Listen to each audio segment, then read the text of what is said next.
Veja só, nós tivemos uma articulação, isso sou eu, a minha leitura, né? A gente teve uma articulação golpista que, a meu ver, começou já antes da eleição. Né? Nós tivemos filhos falando que para fechar o Supremo bastava não precisava nem um cabo, bastava um soldado e um jipe, sei lá o quê. Né? Um cabo e 2 soldados. Um cabo e 2 soldados. O Bolsonaro, ele fez 2 discursos de posse, como todo mundo faz, um para todo mundo, mais interno, e nos 2 discursos de posse você já tinha sementes ali de que ele pretendia confrontar as instituições. 26 de maio de 2019, ele promoveu a primeira manifestação pública, era contra o Supremo, contra o Congresso e contra todo mundo, e você teve essa escalada aí. Né? E ele foi permanecendo, e ele foi fazendo, e a Procuradoria-Geral da República, né, foi tomando as posições que tomou ao longo desse tempo. Nós temos ainda um sistema que é poroso à pregação golpista a partir do próprio locus do poder. Faltam instrumentos, porque, veja só, o crime de responsabilidade, para que você consiga o crime de responsabilidade, você precisa ter o apoio de 2/3 do Congresso. Acontece que o crime comum também, porque também precisa dos 2/3, né, da Câmara.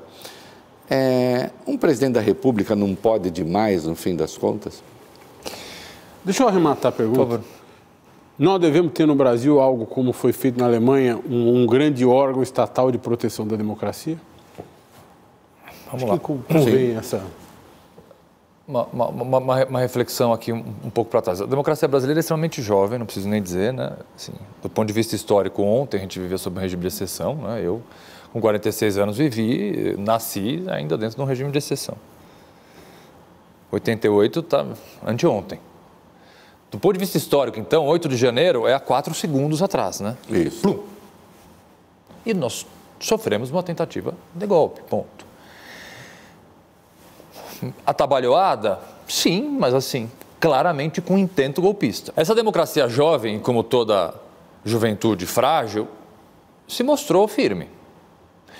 A cena, e essa cena eu presenciei em loco, do presidente Lula, com todos os governadores e com alguns ministros do Supremo descendo... Foi forte. É uma das cenas que, sim, seguramente, depois de ver o presidente Lula subindo a rampa, eu acho que a cena mais marcante e que eu jamais vou esquecer, e que é uma demonstração, por ter governadores de oposição, por ter apoio irrestrito de democratas, ainda que conservadores, tanto faz, é que eu estou falando entre democracia e barbárie. Então, foi uma demonstração muito grande que essa jovem democracia, ela já é sólida o suficiente para aguentar o que aguentou.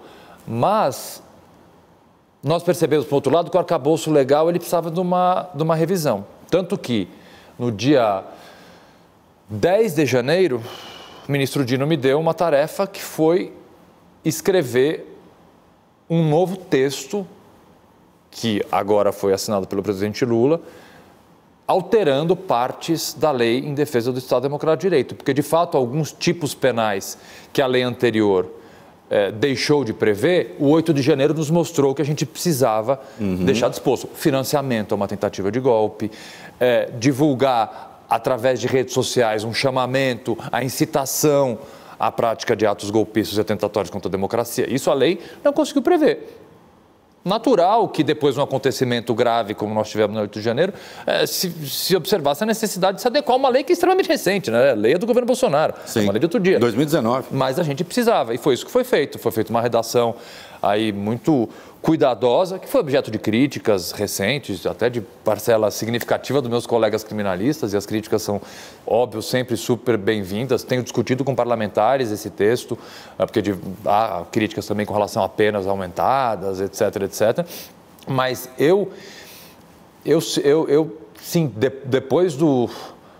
Eu não vou dizer susto, que foi mais do que susto, né? Assim, os dias subsequentes ali em Brasília foram muito tensos, né? Agora, muito tensos. Quando a gente fala de órgão de tutela, de proteção da democracia e da necessidade de um órgão assim no Brasil, é evidente que a gente lembra desde logo que o Supremo teve de criar um inquérito para se proteger enquanto instituição. Sim. O que você achou? O que você achou disso e o que você acha disso?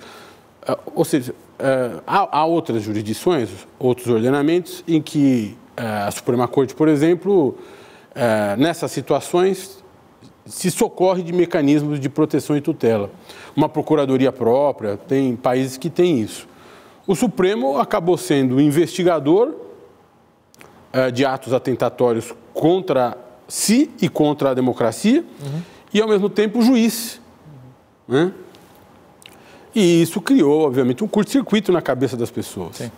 Como é que você vê isso? A gente tem que dar um passo para trás, primeiro, dessa acusação, a meu ver, equivocada, de um certo ativismo judicial do Supremo. Vamos pegar o momento da pandemia, porque eu acho que ele é bem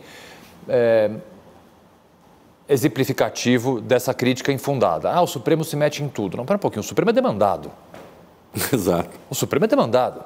O Supremo não age assim, o Supremo responde a uma demanda. Se a demanda está certa, está errada, quem fez, se é um partido político, se é uma associação, não faz. O Supremo tem que responder. A partir do momento que ele recebe uma demanda, ele tem que responder. Claro. Então vamos pensar no contexto da pandemia. É papel do Supremo falar se durante uma pandemia os cultos têm que funcionar ou não? É evidente que não é. Mas só que ele foi demandado. Ele vai falar, não vou falar? Um partido político apresentou uma ação. É papel do Supremo falar se vai ter campeonato brasileiro durante a pandemia? Não é. Mas a partir do momento que chega, e chegou em razão principalmente da completa inércia do governo anterior, que não fazia absolutamente nada, o Supremo vai... Só que aí fica fácil, o outro lado criticando, o Supremo fala com tudo. Não, o Supremo é provocado diante da inércia do poder que deveria, sim, se incumbir, principalmente das medidas sanitárias e de toda a questão que deixou de fazer criminosamente, inclusive, durante a gestão da pandemia, o Supremo vai lá e responde. Então, você vem dentro de um cenário crítico ao Supremo que já faz com que críticas e apontamentos como esse que você fez, que é frequente, de que o Supremo ele julga, ele acusa, ele investiga, estejam dentro desse arcabouço de... que parte de uma premissa que para mim está equivocada. Então, respondendo bem objetivamente a tua pergunta, eu sempre defendi tecnicamente a existência do inquérito que o Supremo tem para investigar atos praticados contra ministros do Supremo. Você pode fazer críticas ao regimento interno do Supremo, a previsão legal está ali. Fundamento legal para fazer tem. Discorda-se do fundamento legal, altera-se o regimento. Parte do regimento, inclusive, esse é o artigo específico, se não me engano, é o 140 e poucos do regimento do Supremo, que permite que você instaure inquérito contra membros da Corte são vítimas. Está previsto... Acho que é artigo 43, dá uma procurada aí do regimento interno. Tem 4, 43. Está previsto em outros tribunais, não só o Supremo. Então, eu sempre defendi a legalidade dessas investigações, antes muito de assumir a Secretaria Nacional de Justiça, e continuo defendendo a legalidade processual dessas tem uma coisa, né?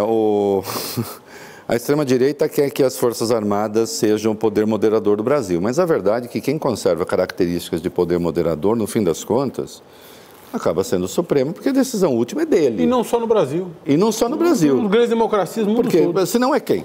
É isso. Não, eu até poderia dizer, se não é a Força Armada, tudo bem, se vier com um tanque para cima de mim, o que eu faço? Eu vou lá com os meus óculos enfrentar o tanque? Mas não é moderação, é imoderação. Mas aí é moderação, não é?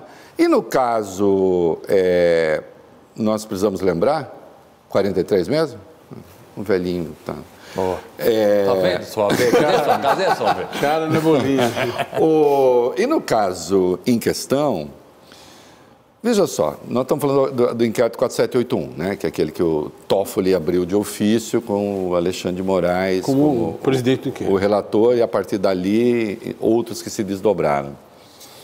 Havia uma indústria de fake news contra o Supremo. Ela estava atuando com coisas pavorosas, já feitas ali, né? E não acontecia nada. Não acontecia nada. Quem deveria atuar ali? Quem é que deveria pedir uma investigação? Eu pergunto, eu mesmo respondo, porque eu não quero botar o secretário, ou o secretário quiser. Quem deveria? Eu acho que era a Procuradoria-Geral da República. Se a PGR não faz... não, é prerrogativa da PGR, tá bom, e não acontece. E o Supremo fica exposto?